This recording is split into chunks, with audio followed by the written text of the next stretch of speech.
Vraies Voix Sud Radio, 17h-19h, Frédéric Brindel. Très heureux de vous retrouver. 3e jour de l'année et encore plein de questions, des débats et des invités et des vraies voix. Et puis vous, les auditeurs de Sud Radio, vous nous appelez au 0826 300 300 pour nous donner vos points de vue, vos réflexions, vos réactions, pour intervenir aussi à l'antenne. Ah, il y a toujours de la place. Bon, des fois, il faut faire un petit peu de coude, mais il faut jouer des coudes, plus précisément. C'est ce que je voulais dire.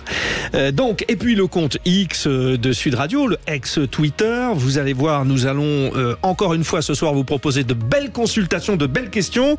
Ça sera l'objet de nos débats que nous allons traiter avec nos vraies voix. Nous accueillons Aude Amadou, ancienne députée, ancienne sportive de haut niveau. Ouais, ancienne députée. C'est bien quand on a arrêté la députation, Aude?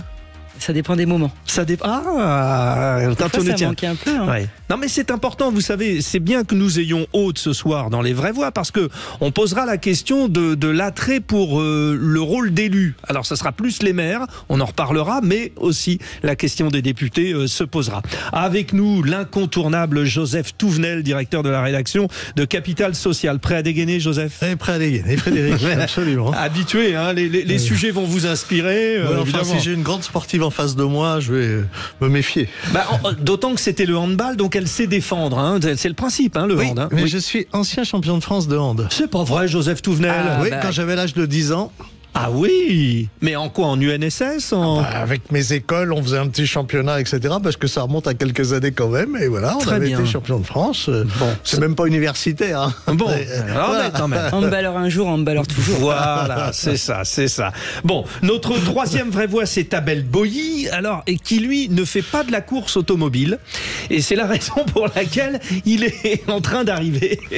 Il s'est un petit peu loupé, mais il arrive dans un instant. Le temps de foncer au 0826 300 300. Je le disais, vous nous proposez des réactions. En voici une. Oui, bonjour, Martine de Puyot. Eh bien, écoutez, je voulais passer à l'antenne, mais je crois que c'est très, très occupé. C'est au sujet du sondage, là, que j'entends, là. C'était un sondage sur Jordan Bardella. Et je pense absolument que s'il n'est pas tué avant, il sera président de la République, parce qu'il le mérite 100 fois. Il y en a d'autres, mais qui sont à 0%, 0,2%, parce qu'ils n'ont pas les moyens de sortir. Il y a d'autres personnes qui seraient très bien aussi, mais lui, il a la jeunesse, il a le charisme, vraiment. Il a le charisme. Et puis, on verra, mais moi, je crois tout à fait qu'il est capable de le faire. Voilà. C'était donc Martine de Puyot. Au revoir. Et merci Martine d'avoir réagi. Alors, je vous le disais tout à l'heure, hein, vous les auditeurs de Sud Radio, hier, certains d'entre vous avaient pu intervenir à l'antenne, d'autres pas. Il y avait donc cette possibilité de rattrapage. Bon, c'était un sacré débat. D'ailleurs, ça a été très, très, très serré, cette consultation. Et au bout du compte, vous dites que oui, un jour, Jordan Bardella sera président de la République à 52,7%. C'était très serré. Tiens, dites-nous les deux vraies voix qui sont là. Aude Amadou, vous qui êtes aussi dans la vie politique, il a le profil du potentiel? Alors moi, je reste très prudente parce que on a toujours ces périodes où on est, nous Français, hein, tous, très contents d'avoir la jeunesse, d'avoir quelqu'un qui a du charisme. C'est ce qu'on avait, les qualités qu'on avait allouées au président Macron. Ah oui. Et on s'est bien rendu compte que maintenant on se dit non, on voulait pas de professionnels de la politique, mais en fait on veut des anciens, on veut tout et on sait plus ce qu'on veut. Donc moi je souhaite, voilà, par principe républicain, toute la réussite qu'il peut avoir, mais voilà, il a que 28 ans, la vie elle est longue, les parcours de vie sont longs, donc je lui souhaite d'avoir un long parcours de vie avant. Bon, c'est intéressant tout ça, Joseph Touvenel, parce que c'est vrai que c'est un peu, c'est Claude François, puisqu'on aura bien sûr une partie quiz musical. En prenant sa douche ou son bain, alors. Oh non, Joseph, non, je pensais à Ça s'en va et ça revient de Claude François. Bon. Voilà, vous voyez, c'est comme l'impression sur les gens, ça s'en va, ça revient, c'est très variable. Le problème, c'est un candidat n'est pas forcément un homme d'État ou une femme d'État. On peut être un excellent candidat et un très médiocre président de la République à qui je puis penser Emmanuel, je sais pas. Oui. Vous en parlez tous les deux, hein, d'Emmanuel Macron. On avait un autre président très jeune, c'était Valéry Giscard d'Estaing aussi. L'âge, c'est plus d'âge, c'est plus d'expérience, évidemment. La jeunesse, c'est pas forcément un défaut. Regardez Jeanne d'Arc. À 16 ans. Elle a mal fini quand même. Elle a mal fini, mais vous à êtes 16 ans, vous avez raison. Entre l'un qui parle de l'hydrocution, de 16 ans, elle a pris les... Non, mais 16 ans, elle a pris les armes. Et elle a sauvé la France. Et on trouve dans l'histoire de France. Donc l'âge, voilà, c'est aussi la personnalité. Être en face de son destin. Bon, merci en tout cas d'avoir été si nombreux à réagir hier sur ce thème. Allez, on part, c'est parti, le sommaire de ces vraies voix. Des coups, des insultes, des lettres, des messages. Nos maires envoient de toutes les couleurs. Ceux que l'on abordait avec retenue et respect il y a encore quelques années sont aujourd'hui des boucs émissaires, parfois des souffres-douleurs. Ils sont l'objet de notre débat de 17h30. Hashtag menace de mort, hashtag maire agressé. La fonction de maire est-elle encore attractive? Vous nous donnerez votre avis. Ça sera à 17h30 le grand débat. Et puis à 18h40, le coup de projecteur. Il y a bien des places de parking dédiées, ces initiatives médiatiques comme le journal des signes, ces rampes qui serpentent autour d'escaliers. Mais franchement, avez-vous déjà suivi le parcours d'une personne en fauteuil dans les gares, les enceintes sportives ou les trottoirs? L'organisation des Jeux Olympiques et Paralympiques à Paris nous amène à cette réflexion. Notre coup de projecteur de 18h40, hashtag Paris 2024, hashtag transport, hashtag administration. La France a-t-elle une politique d'inclusion performante pour les personnes handicapées? Voilà, là aussi vous réagirez au 0826 300 300 et sur le compte XX Twitter de Sud Radio. C'est le moment d'accueillir notre auditeur fil rouge du jour. Nous partons dans le Lot, Villeneuve-sur-Lot, et Eric. Bonsoir Eric. Bonsoir à vous, bonsoir à tous. Comment allez-vous en ce début d'année? Est-ce que vous êtes dynamique? Est-ce que vous êtes positif ou pas? Alors dynamique, je le suis. Positif, ah oui, ça s'entend. Oui. Ouais, positif, positif, je le suis un peu moins. Ouais. Puisque je vois, je dirais, de quelle manière nous avons passé 2023, de quelle façon nous l'avons achevé et de quelle manière démarre 2024. Bon, et justement, c'est un peu, je sais pas si vous avez eu l'occasion de nous suivre depuis le début de la semaine, mais c'est un peu la tendance, c'est-à-dire dans quel état sommes-nous? Et vous, le problème, et on vous comprend tous, et on va tous vous suivre, Eric, c'est que vous avez rejeté un coup d'œil sur les prix dans les différents magasins, et ça vous vaut un petit coup de gueule. On vous écoute. Absolument, moi je suis outré, je suis scandalisé par les prix qui sont pratiqués actuellement, que ce soit dans l'alimentation ou autre, hein, bien sûr. Et donc l'inflation a bon dos, hein, on se sert de l'inflation aujourd'hui comme je dirais comme prétexte. Cependant, le coût de la vie lui augmente considérablement. Il a augmenté très considérablement. Les salaires, eux, n'ont pas bougé ou très peu. Donc moi la question que je me pose, c'est comment on va être 2024 et est-ce que tout le monde va avoir de quoi mettre dans son assiette? C'est la question que je me pose. Voilà. Donc l'électricité augmente, le gaz augmente. On nous parle de tout un tas d'augmentations. Moi, j'ai l'habitude de chauffer au bois. En partie, quand on voit qu'une serre de bois est passée de 75 € à 95 €, on vous explique que c'est parce que le bois a augmenté, parce que l'électricité a augmenté, etc., etc. Donc la question que je me pose, c'est qu'on est assommé en permanence. Par contre, ça n'empêche pas nos élus, eux, de ne pas revoir leur salaire et de ne pas revoir leur train de vie. Vous comprenez ce que je veux dire? Voilà. Et alors, ce qui est très énervant, en vous écoutant, je me fais cette réflexion, c'est-à-dire que c'est même plus une question d'avoir un travail ou pas, c'est de se dire que même si on a un travail, finalement, ça ne vient pas à tous ses besoins, ça ne subvient pas à ses besoins. Et c'est ça qui est énervant. Alors, Eric, on va faire réagir les vraies voix. Et bonne nouvelle, alors, Abel Boilly nous a retrouvés. Donc, je le rappelle, auteur de Qu'est-ce qu'être français. Il y a eu un petit problème de voiture. On pourrait parler du prix de l'essence. Vous avez eu un petit peu d'argent quand même pour mettre oui, j'ai réussi à venir. C'est plus un problème pour trouver de la place pour se garer. Oui, Abel, je vous provoque. Bon, merci de nous retrouver. C'est vrai ce que dit Eric de Villeneuve-sur-Lot, ça mine le moral cette affaire. Je crois que c'est un indicateur tellement fort, ces histoires de prix. Ben surtout que c'est un indicateur qui vient se rajouter à d'autres indicateurs négatifs. Donc on a l'impression que psychologiquement c'est très dur pour les Français, qu'on arrive à un niveau de saturation et qu'effectivement l'avenir ne semble pas très radieux. Et rajouter à cela que le politique ne semble pas être dans l'anticipation, mais uniquement dans la réaction, avec une sorte d'incapacité à proposer des solutions concrètes et viables pour le bien-être de nos concitoyens. Donc je comprends un petit peu ce défaitisme ambiant et cette confusion qui règne. Alors ce que dit Éric, il invective aussi les politiques. Aude Amadou, ex-député, est-ce qu'aujourd'hui, par rapport à cette question de la hausse des prix, les politiques ont vraiment la main? Parce que tout a été dit, les coûts du pétrole liés à la guerre, le passage dans le canal, au canal de partout, enfin bref, je vais y arriver. Avec la situation géopolitique actuelle, tout augmente et ça ne dépend pas trop de nos politiques. Non, ça ne dépend pas des politiques, mais c'est vrai que tant que le politique peut agir, on l'a fait, puisque si on regarde les chiffres, effectivement, on a une inflation qui a été relativement élevée pour la France, mais si on regarde nos voisins, elle a été voire doublée, voire triplée. Le politique, non, il n'a pas la main complète. Et c'est vrai, je rejoins notre auditeur quand il dit la guerre en Ukraine, elle a bon dos. On se rend compte que oui, ça avait bon dos quand même pour certains produits. Et d'ailleurs, les distributeurs le reconnaissent eux-mêmes. C'est-à-dire qu'ils n'arrivent même plus à gérer. Donc peut-être revoir là où le politique peut avoir mettre un petit coup de pression, c'est la manière dont est négocié les prix en amont et de faire de manière plus récurrente. Joseph Touvenel, vous qui aimez bien dégainer, vous allez nous dire que malgré les efforts de tout le monde, il y en a toujours qui en tirent profit dans ces périodes. Toute la question, ce sont les marges. Il y a des gens qui font des très grosses marges, il y en a qui en font des très réduites. La période, ce qu'a amené la guerre en Ukraine, malheureusement, c'est une crise pour l'énergie.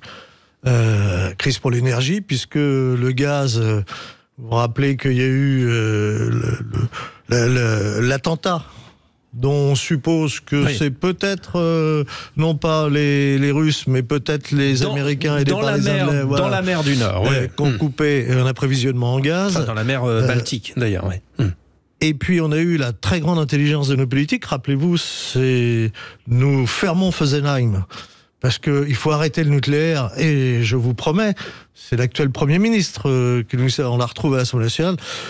Je vous promets que nous allons continuer à fermer les centrales nucléaires. C'est-à-dire qu'à un moment donné, on a eu moins d'énergie disponible et fermeture de centrales. Ce qui fait que le coût de l'énergie a explosé. Et il y a un certain nombre de commerçants, je pense notamment aux boulangers, qui ne peuvent pas tenir. Alors maintenant, c'est revenu, on a rouvert un peu le nucléaire, ça met du temps. On va revenir à un prix de l'énergie très compétitif, parce que la chance de la France, le travail des générations précédentes et de l'intelligence, c'était qu'on avait une des énergies les moins chères en Europe. Et on s'est retrouvé à un moment donné coincé, en plus avec un accord européen complètement abracadabrantesque, ce qui faisait que quand EDF produisait à un prix, ils vendaient à ce prix pas cher et nous, on était obligés de racheter le même EDF très cher. Vous dites donc, Joseph Touvenel, que quand même, nos politiques ont la main. Je lis à travers tout ça. Mais c'est ce qui vient d'être dit. Il faut avoir une vision. C'est-à-dire que s'ils agissent au jour le jour, la vision, le nucléaire, c'est pas une vision à 6 mois. C'est une vision à 10 ans, ou d'autres sources d'énergie. La fameuse vision à long terme. Dites-moi, Éric, vous les avez déchaînés, nos 3 vraies voix. Vous restez avec nous tout au long de l'émission, Éric, depuis Villeneuve-sur-Lot, on est d'accord ? Oui, complètement, mais est-ce que je peux réagir à ce qui a été dit ? Allez-y, en 10 secondes, oui, allez-y. Ce que je voudrais dire, c'est que je respecte donc ce qui a été dit par vos différents invités. Seulement, j'invite ces gens-là à vivre au quotidien sur le terrain, de voir la difficulté que rencontrent les gens. Et croyez-moi, tout ça, c'est que de la politique et que de la politique. Parce que, encore une fois, j'insiste, il ne faut pas trouver de faux prétextes. Aujourd'hui, la politique du gouvernement qui est menée cherche tout simplement à étouffer, je dirais, le peuple. Mais ce qui va se passer, c'est que un jour, ça va exploser. Et quand ça va exploser, je pense qu'il sera trop tard. Vous avez des choses à dire, ça tombe bien, on est ensemble toute l'émission. On a pris un petit peu de retard, mais ça, c'est parce que votre coup de gueule était exceptionnel. Allez, à tout de suite. Les vraies voix Sud Radio, 17h-19h, Frédéric Brindel. Nos vraies voix sont avec nous. Abel Boilly, auteur de Qu'est-ce qu'être français. Joseph Touvenel, directeur de la rédaction de Capital Social. Aude Amadou, ancienne députée. Merci à tous les 3 d'être avec nous. Avançons très vite. C'est le moment tant attendu du tour de l'actu. Les vraies voix Sud Radio. Voici venir Louis de Kergorlet. Bonsoir Louis. Eh bien, bonsoir à tous. Pour le 3e jour de janvier, quoi de mieux que de retrouver vos 3 mots? Oui, bien sûr.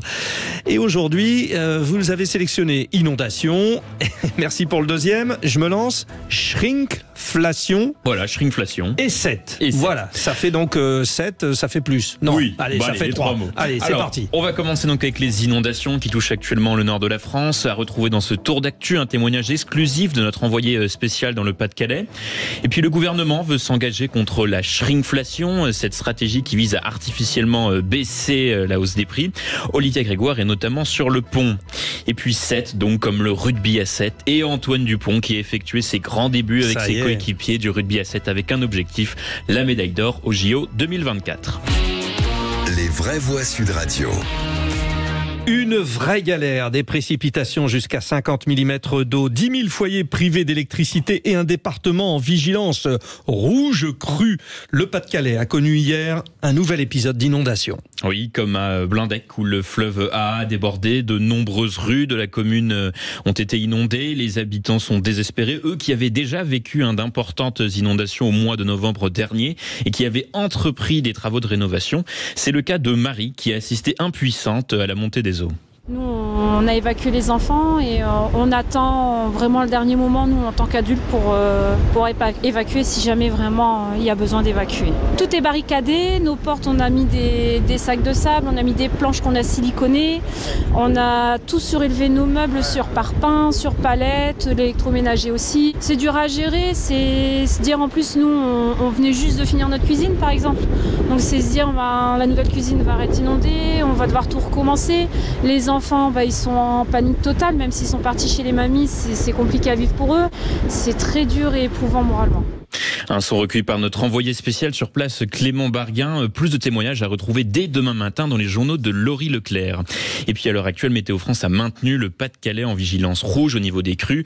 Par ailleurs, le Nord, l'Aisne, les Ardennes, la Meuse, la Meurthe-et-Moselle et la Moselle sont en vigilance orange. Et une pensée aussi pour les Bretons, pour les gens des Pays de la Loire aussi. Vous êtes nantaise, au Damadou. Exactement. Il y a des dégâts aussi. Il y en a aussi. Bon. Le gouvernement français se lance à l'assaut de la shrinkflation, cette pratique commerciale douteuse, et espère le soutien de Bruxelles dans son combat. Voilà, alors commençons par rappeler ce que c'est que la shrinkflation. Oui. Donc c'est réduire les quantités d'un produit tout en augmentant très légèrement les prix pour réduire artificiellement l'impact de l'inflation.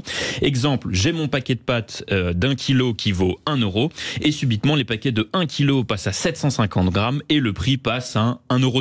Donc vous, en tant que consommateur, vous vous dites, ça va, le paquet n'a pris que 5 centimes. Oui, mais vous avez aussi perdu 250 grammes. On appelle ça la double lame, quoi, c'est ça. Voilà, exactement. Ouais. Olivia Grégoire, ministre déléguée notamment au commerce, travaille avec le ministère de l'économie sur un texte visant, je cite, à répondre à la demande des consommateurs d'être mieux informés en cas de shrinkflation sur certains produits. Le texte prévoirait notamment d'afficher directement en supermarché à l'aide d'un petit panneau. Avec le texte, par exemple, pour ce produit, la quantité vendue est passée de X à Y et son prix a augmenté de tel pourcent ou de tel euro.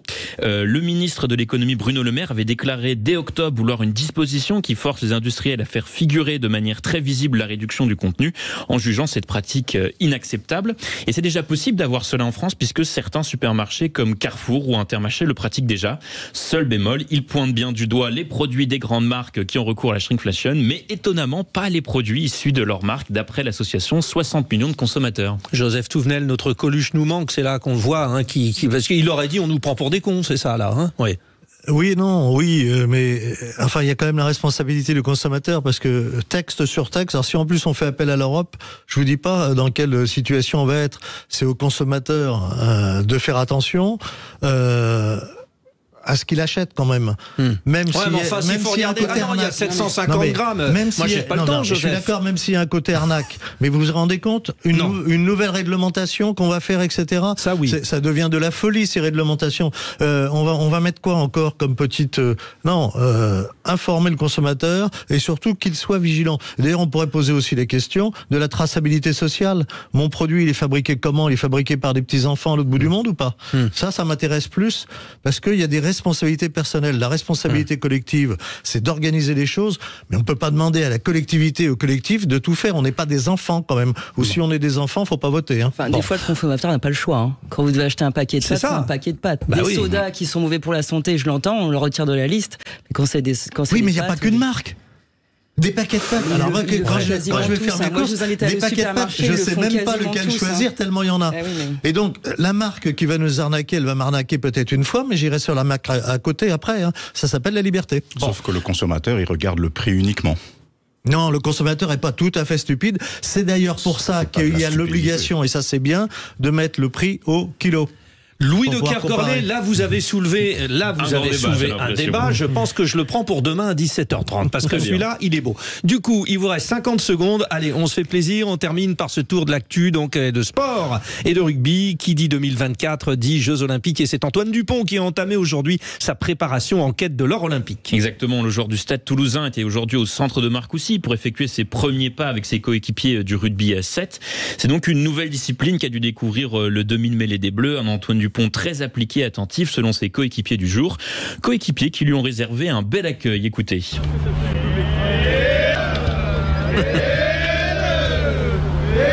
Donc ce que vous entendez, c'est Antoine Dupont qui est au milieu de ses coéquipiers, qui effectue une série de burpees. Ce sont des pompes suivies d'un saut en extension. Donc un petit bizutage qui lui a permis de prendre la dimension plus physique du rugby à 7. Plutôt qu'à 15, hein, rappelons-le, pour les béotiens. Ouais, à 15, c'est des femmelettes, c'est bien connu. Voilà. C'est Joseph Touvenel. Vous savez que ça joue à 13 aussi. Hein, voilà. Il y a aussi même à 10, voilà, il y a différentes variantes. Officiellement, il y a le 15, le 13 et le 7. Voilà. C'est déjà pas mal. Donc le Toulousain devrait rejoindre le groupe A7 une fois par mois et devrait disputer 2 matchs du circuit mondial, donc à Vancouver fin février et à Los Angeles début mars. Dans l'immédiat, il devrait retrouver le Stade Toulousain dès samedi pour la réception du Loup.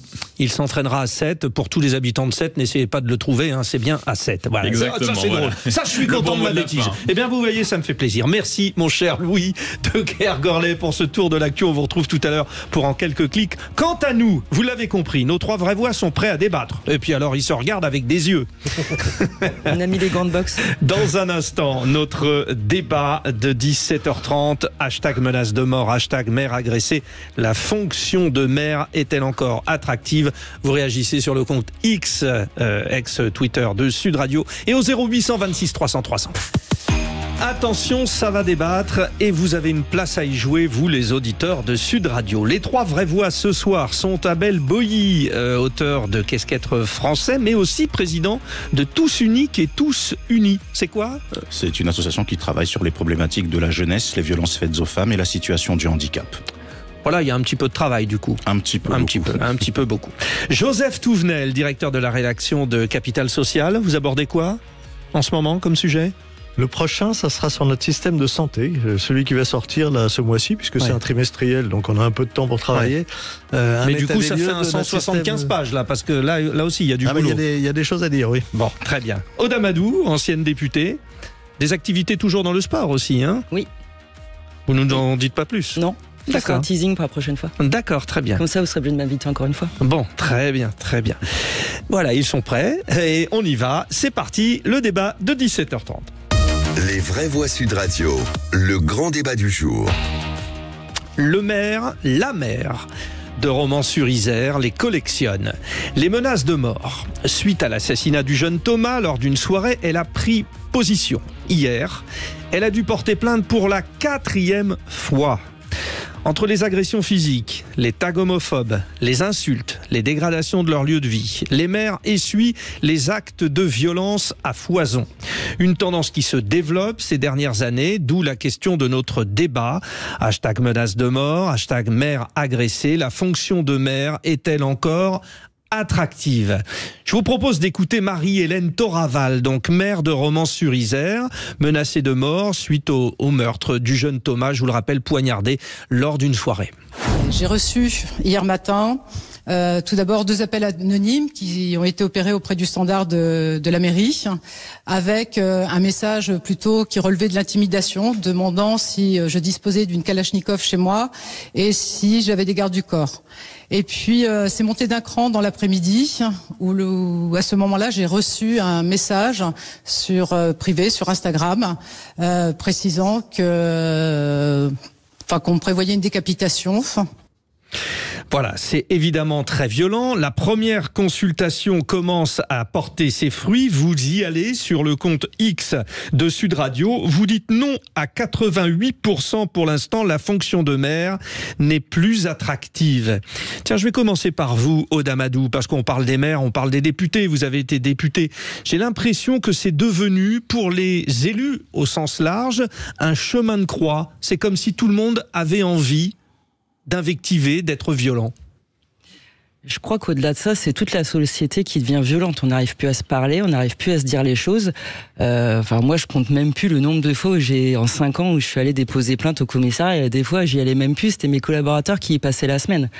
Donc, moi, je pense qu'il faut aussi voir au-delà de cette problématique. Effectivement, c'est moins attractif parce que le maire, c'est le premier élu qui a, pardonnez-moi l'expression, mais à portée de baffe.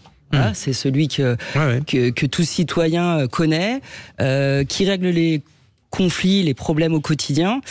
Mais moi, je pense qu'il faut aller plus loin, c'est-à-dire que notre société devient d'une violence, mais inouïe. Il y a une étude du CEVIPOF qui a été rendue. Près de 4 maires sur 10 victimes d'injures, après une hausse de 32% des agressions en 2022. Soit 2265 plaintes et signalements. On a parlé de votre association, Tous Uniques, Tous Unis, à Belle-Boilly.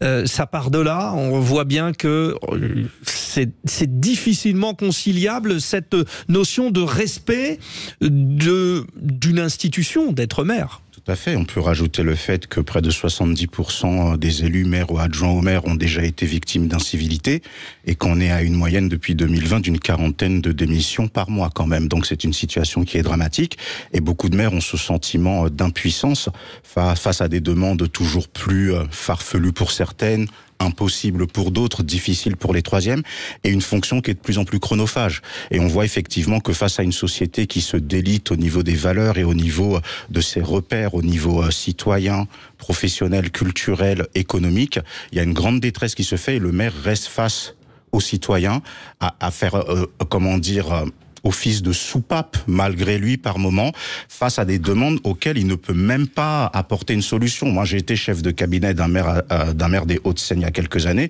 et déjà, je voyais où je devais faire, entre guillemets, le gilet pare-balles du maire face à des demandes. Ça partait de la demande de logement, ça allait à tout type de demandes. Dans beaucoup de municipalités, les centres CCAS sont débordés parce que, pareil, il y a une crise économique qui font que l'exigence des citoyens est devenue plus importante que jamais et c'est très difficile pour un certain nombre d'élus de pouvoir y faire face. Quel regard vous portez, vous, Joseph Touvenel ? Moi, j'avais été frappé au moment de la crise des Gilets jaunes. Alors, les Gilets jaunes, les braves gens qui étaient sur les ronds-points, je parle pas des tarés qui voulaient tout casser à Paris. J'étais allé les voir, en rencontrer en province. Et ce qui m'avait frappé, c'est qu'ils nous disaient qu'ils n'avaient plus confiance dans personne. Pas confiance dans les politiques, pas confiance dans les syndicats, pas confiance sauf une seule personne, leur maire. Oui. Ils avaient leur maire parce que c'était le terrain. Mais ils nous disaient, mais notre maire, il est comme nous.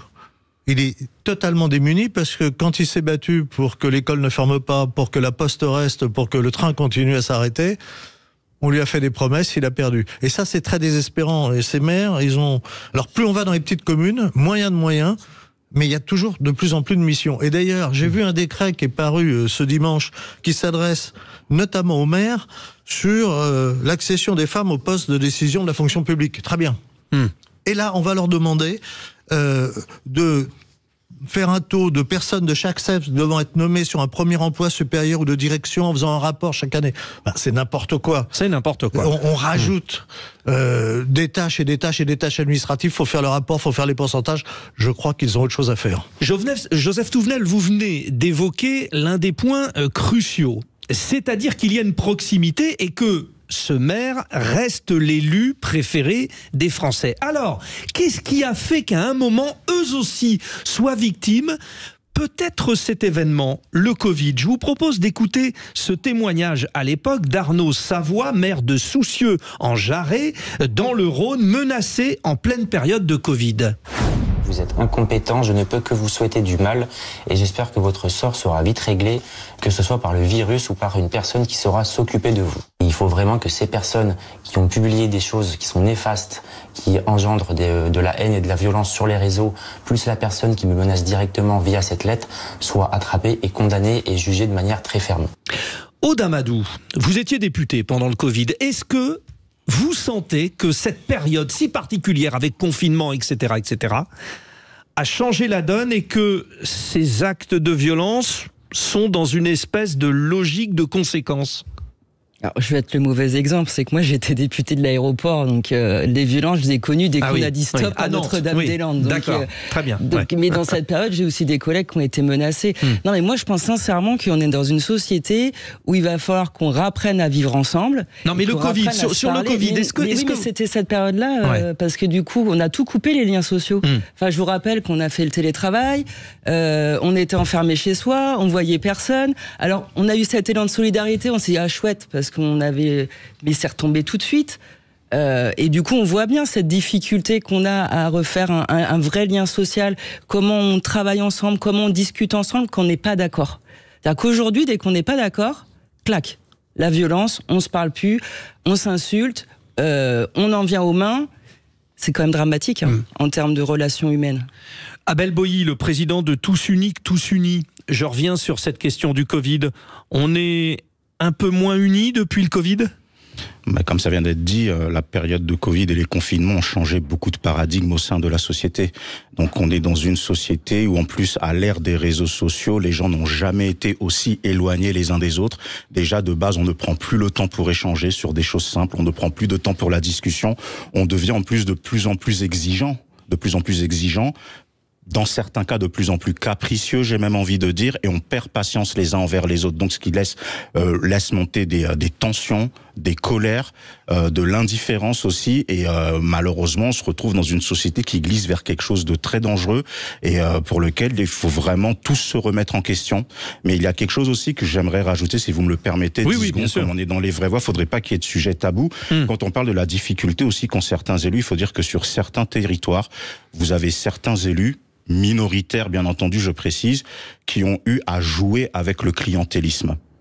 Pendant plusieurs décennies, il y a des territoires qui sont réputés pour cela, il faut pas avoir peur de le dire, et ça a joué aussi dans la crispation et dans la détérioration aussi de certains Français avec leurs élus dans les territoires concernés.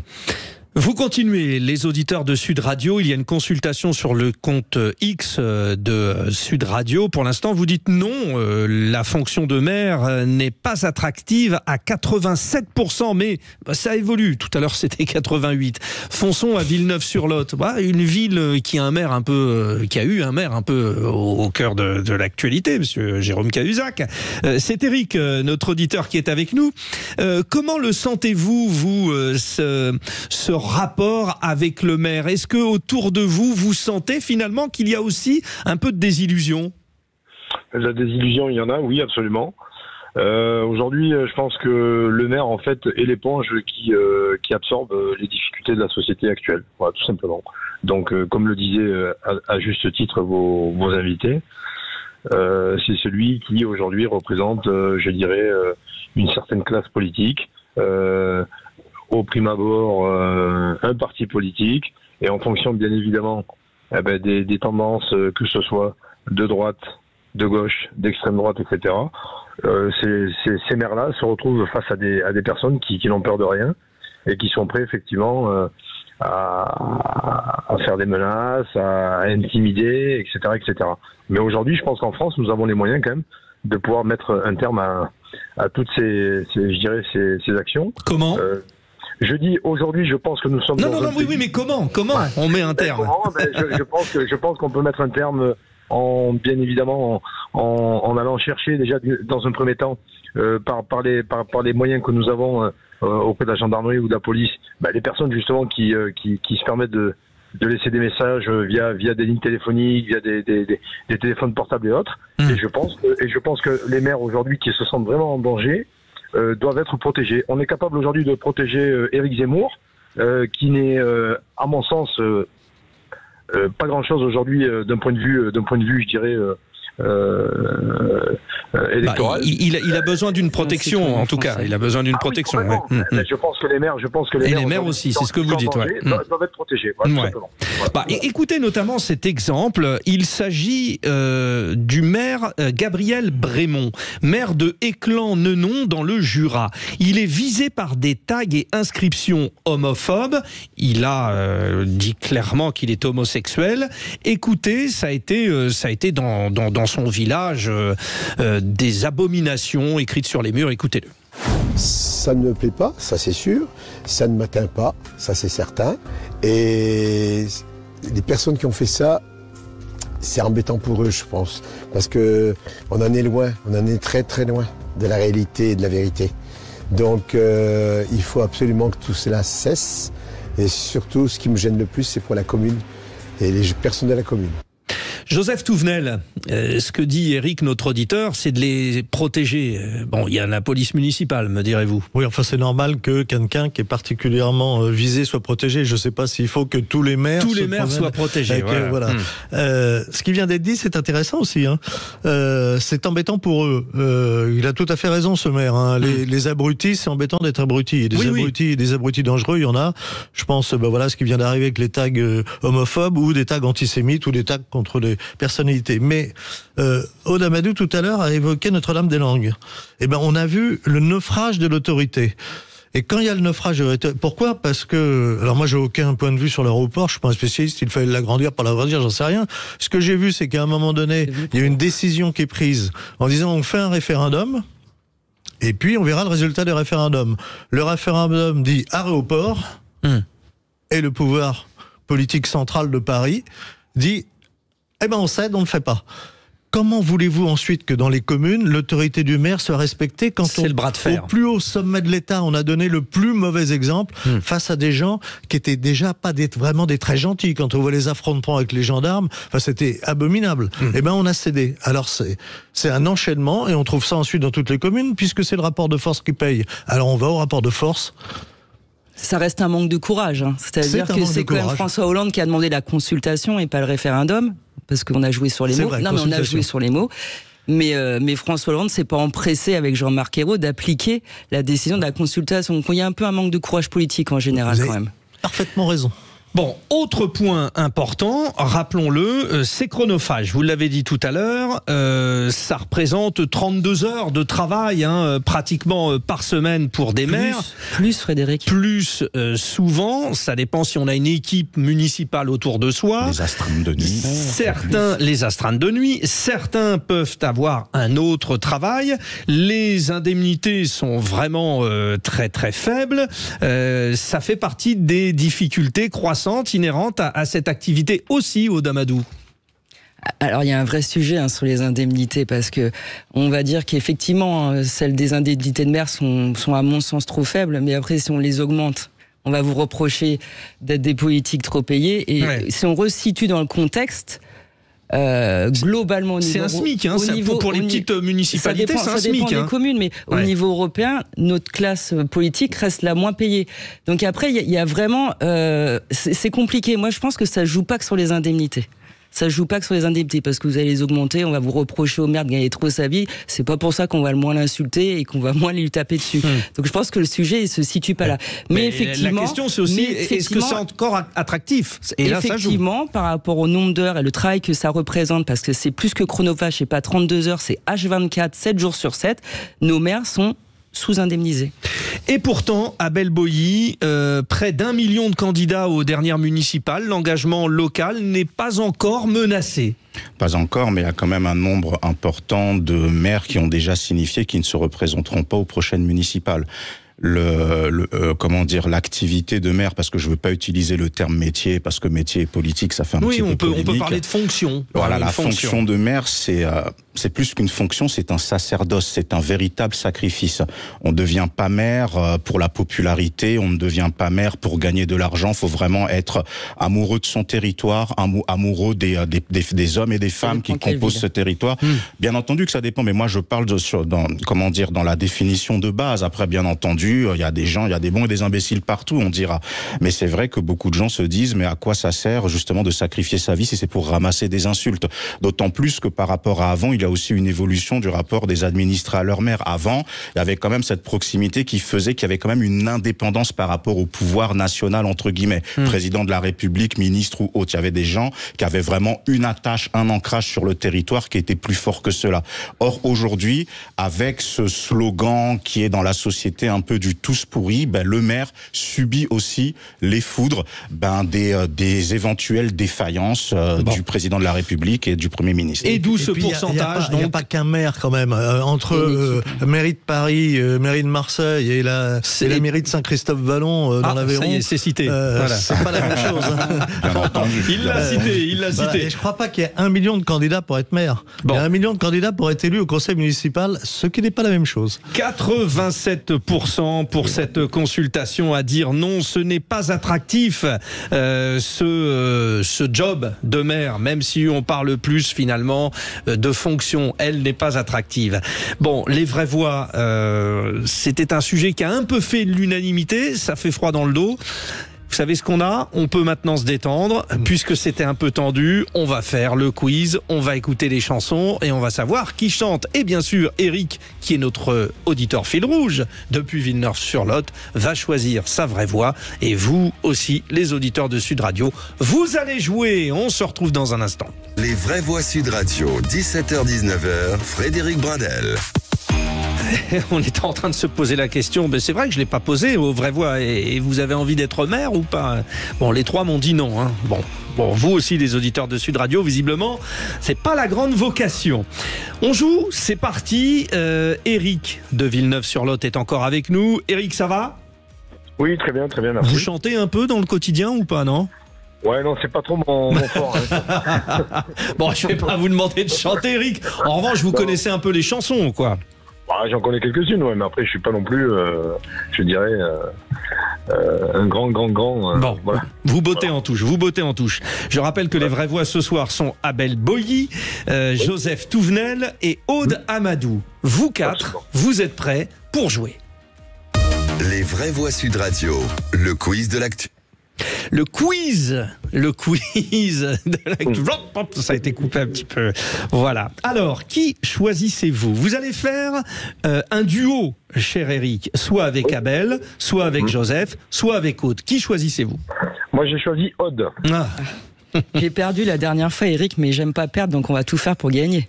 Écoutez, on va essayer toujours. Bon. Face à vous, un duo de petits gars qui en veulent, qui sont motivés.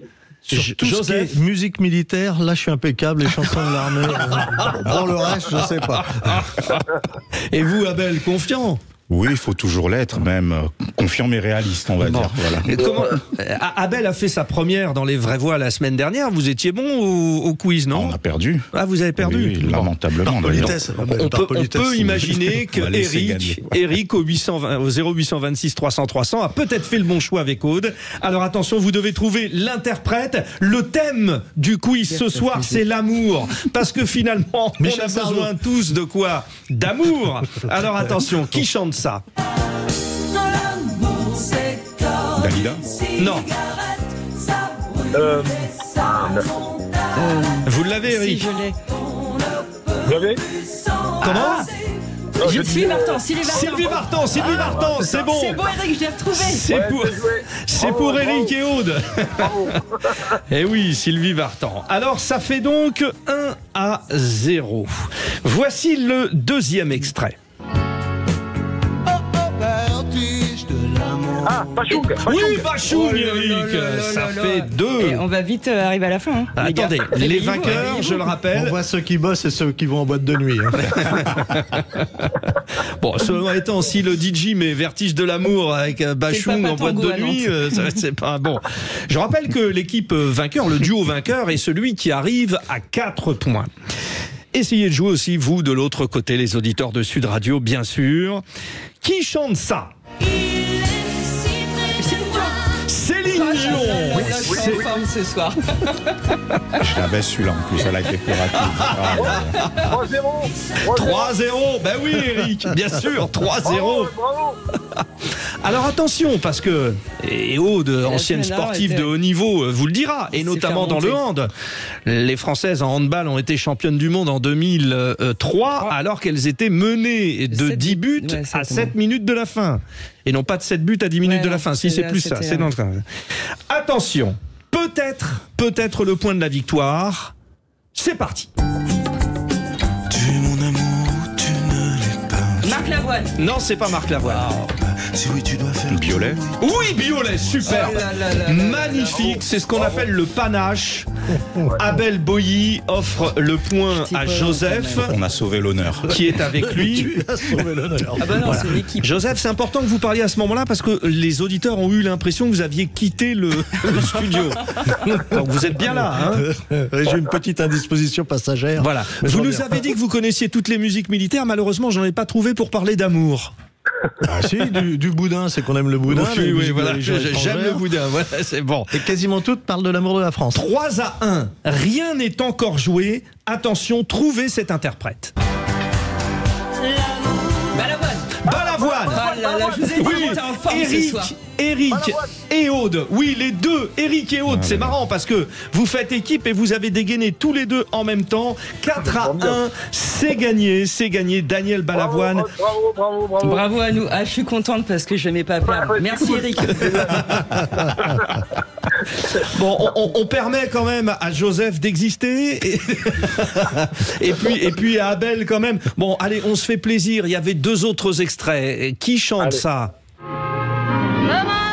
Edith Piaf. Mais je suis rapide. Vous savez comme Aude. L'explosivité. Et Aude, elle ne lâchera rien. Elle ne se dit pas à ce moment-là, bon, je vais laisser filer. Non. C'est comme ça. Allez, et puis une dernière. Julien Clerc, Eric. On vous a attendu. Moi, j'ai rien dit, je regarde les choses. Eric et Aude, c'est la plus grosse victoire dans ce quiz des fêtes. Nous en sommes à 5-3. Oui, non, mais vous aussi, Eric. On se félicite mutuellement. Mais je suis ravi. Voilà. Bon, vous avez gagné, bravo. 6-1, c'est presque du tennis. Dans un instant, ce sera totalement de l'info. À tout de suite. Les vraies voix ce soir, Abel Boilly qui fait sa 2e dans les vraies voix à fond. Abel Boilly, auteur de Qu'est-ce qu'être français aux éditions FR. Joseph Touvenel, le direct aux éditions. Tout à fait. Tout à fait. Voilà, FR, c'est bien ça comme. Oui. Ouais, voilà. Vous êtes content de votre éditeur? Très content. Et ben voilà, comme ça on l'a dit, puis lui aussi du coup il est content. Joseph Touvenel, directeur de la rédaction de Capital Social, ça marche bien ça hein. Ouais, ça marche, on est quasiment à l'équilibre, ça fait pas longtemps qu'on est créé. Eh ben vous êtes bien les seuls. Hein. C'est pas mal. Et puis Aude Amadou, ancienne députée, ancienne sportive de haut niveau. Et gagnante du quiz. Du jour. Et gagnante du quiz du jour. Voilà, c'est ça en fait, surtout le plus important, avec notre auditeur Eric, qu'on retrouvera tout à l'heure depuis Villeneuve-sur-Lot. Quelques clics, c'est l'heure, c'est parti. Les vraies voix Sud Radio, c'est le Top Clic. De Louis de Kergorlet. Alors, c'est presque un nouveau débat que vous nous proposez pour votre Top Clic du jour. Faut-il ou non vendre le Stade de France? Oui, c'est dans l'actualité, car c'est aujourd'hui que l'enceinte devait recevoir ses propositions de rachat ou de concession. Et avec déjà un premier choc que nous a révélé le Parisien il y a près de 2 heures, le Paris Saint-Germain ne sera finalement pas candidat au rachat du Stade de France. Ouais, ils sont bien au Parc des Princes. Voilà, le club détenu par les Qataris avait quand même fait part d'une forme d'intérêt pour l'enceinte qui a accueilli la finale victorieuse de la France en Coupe du Monde de football. Les intéressés avaient donc jusqu'à aujourd'hui midi pour déposer leur dossier de candidature. Mais une tendance apparaît sur les réseaux sociaux. Non, il ne faut pas vendre le Stade de France. Et en première ligne de ce mouvement, vous avez les politiques. Alors vous avez notamment Fabien Gay, sénateur communiste, qui a publié sur son compte X, je cite, une résolution demandant à l'État de ne pas vendre ce patrimoine commun de tous les Français qui renferme des souvenirs qu'on ne peut pas brader au privé. Résolution déposée devant le Sénat avec 18 de ses collègues. Un mouvement où il est aussi rejoint dans l'idée par Nicolas Dupont-Aignan, et oui, Le député de l'Essonne a réagi lui aussi sur son compte X où il dénonce une Macronie qui continue de privatiser et de brader les biens communs des Français au bénéfice de quelques privés. Entendu ça réagit. On va leur donner la parole après. Continuez, Louis. Interrogé ce matin sur ce sujet chez nos confrères de France Télévisions, voici ce qu'en disait la ministre des Sports, Amélie Oudéa-Castéra. On va regarder concession et cession. Regarder les mérites des différents dossiers qui ont été déposés, mérites économiques, mérites techniques, l'insertion aussi dans le territoire, la qualité du projet pour la Seine-Saint-Denis, pour la ville de Saint-Denis. Et à la lumière de tout ça, on va se donner l'année 2024 pour affiner les choix, le modèle et prendre jusqu'au bout les bonnes décisions. Et puis relancer sur la question de cette cession d'un haut lieu de souvenirs, de patrimoine pour les Français, la ministre des Sports s'est contentée de botter en touche avec un évasif. Ça, personne pourra ne nous l'enlever, en parlant notamment de la victoire de 98. 2 buts de Zidane, un but de Petit. Bah oui, ça fait 3-0 contre le Brésil. Bon, ne mélangeons pas tout parce que évidemment le PSG aurait pu, mais on ne cherche pas un club résident forcément au Damadou. Là, il est question d'un investisseur privé. Vous êtes plutôt pour ou contre? Je vous ai entendu réagir là. Ah mais moi, tout investisseur privé qui voudra prendre en charge nos infrastructures sportives, mais qu'ils y aillent. Parce que l'argent des contribuables, nos impôts, il pourra largement servir à autre chose, notamment à nos associations sportives, aux mouvements sportifs, où on a connu de grosses difficultés suite au Covid. Donc moi, sur l'aspect matérialiste, un stade c'est un stade, si nos impôts peuvent servir à autre chose, qui servent à autre chose? Oui, en même temps, l'équipe de France de rugby, l'équipe de France de football y joue. Ça voudrait dire beaucoup plus cher à chaque fois qu'elles veulent jouer, Joseph Touvenel. C'est ça qui m'inquiète, moi. Alors, ce que dit Aude, ça me choque pas du tout. Seul problème, c'est l'accessibilité pour les gens. C'est-à-dire que quand c'est sur un terrain qui appartenait à tout le monde, pas forcément à l'État, à la commune, etc., que ça a été construit avec des investissements publics, moi, j'aimerais bien qu'on puisse continuer à y aller sans payer des sommes fabuleuses. Et c'est pas garanti par le privé. Vous me direz, c'est rarement garanti non plus par l'État. Mais je veux pas qu'on nous fasse le coup des autoroutes, en nous disant, vous allez voir, ça va coûter moins cher, et ça coûte beaucoup plus cher. Voilà, c'est l'accessibilité des uns des autres, du français au moyen, ou du petit français, ou de qui veut aller voir un match. De rugby, parce que je préfère le rugby au foot. Moi, je préférence pour le foot. Mais enfin, chacun, pour le Stade de France, parce qu'il y a encore d'autres sports. Le volley, le basket, le hockey, etc., etc. Merci, Louis de Kergorlet. Merci à vous. On doit avancer, c'est le tour de table. C'est parti. Encore ces stupides actualités. Ça dépend de la masse d'informations. Quand il a rien à dire, il dit rien. Il n'a pas été élevé chez les porcs, excusez-nous. Le tour de table. De l'actualité. Les 3 vrais voix s'y collent leurs propositions et nous commençons par Abel Boilly. Abel, vous voulez revenir sur les violences conjugales et justice. Qu'attendons-nous, c'est votre question, pour suivre le modèle espagnol? Tout à fait, c'est un sujet qui me tient à cœur parce que je travaille beaucoup dessus. Avec notre association, nous accompagnons un certain nombre de victimes et nous travaillons avec beaucoup de collectifs. Je vais partir de l'Espagne pour arriver au cas français. Il y a 3 semaines à peu près, c'était les 26 ans du décès tragique de Ana Orantes. Qui est Ana Orantes? C'est une dame qui, en décembre 97, est allée témoigner à la télévision espagnole des 40 ans de violence conjugale qu'elle a subi de la part de son ex-époux. 3 semaines après la diffusion de cette émission, elle est décédée, brûlée vive, tuée par son bourreau.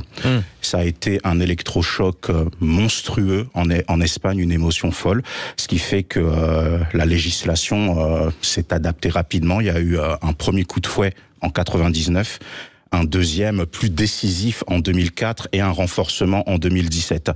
Et l'Espagne aujourd'hui est pris un peu comme une référence en Europe sur la lutte contre les violences faites aux femmes. Ça ne veut pas dire qu'il n'y en a pas. Il y a toujours des bourreaux malheureusement. Mais il y a une chose que les victimes demandent sur le modèle espagnol justement.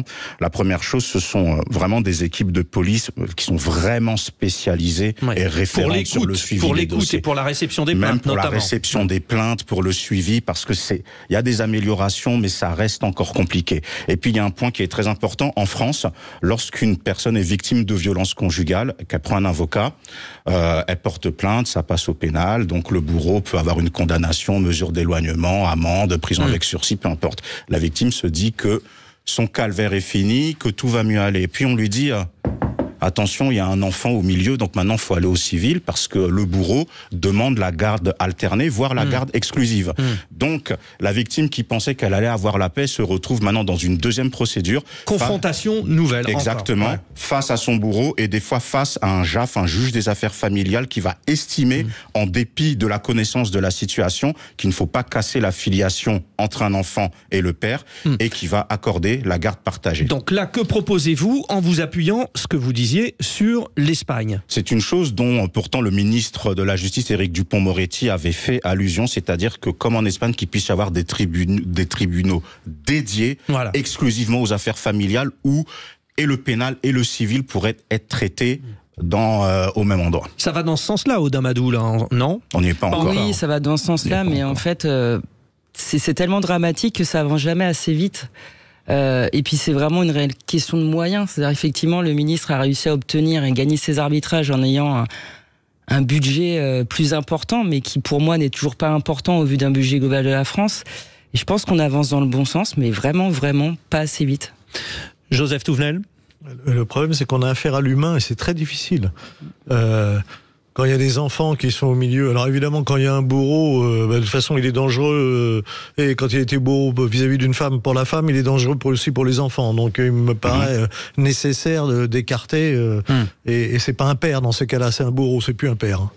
Mais sinon c'est très difficile à juger ces affaires. Oui. Sauf quand quelqu'un est cogné, etc. Mais après... Parce qu'on peut peut-être être un très mauvais mari et aussi un bon père, éventuellement. Ouais, mais c'est compliqué parce qu'il y a des femmes qui se font frapper pendant la grossesse avec des coups très difficiles. Si j'osais non, mais il y a dire, vraiment des cas très difficiles. Et le tout dernier point, si vous me permettez 10 secondes, il y a le point aussi des enfants nés d'un viol. Aujourd'hui, il n'y a aucun statut parce que l'enfant n'est ni témoin ni victime forcément. Et il n'y a rien qui est fait pour encourager ces femmes qui prennent le courage de garder l'enfant, de leur donner de l'amour et de les éduquer malgré le traumatisme subi. Donc ce sont des choses que les victimes demandent. C'est très délicat, effectivement, mais c'est un sujet sur lequel il faut aller de façon un petit peu plus forte, à mon avis. Comme le dit Joseph, comme c'est de l'humain, et une loi c'est plutôt global, c'est aussi là la difficulté. Merci pour ce tour de table. Le tour de table continue dans un instant sur Sud Radio. Vous intervenez, vous les auditeurs de Sud Radio, si quelque chose vous a interpellé, si vous voulez ajouter un complément, au 0826 300 300.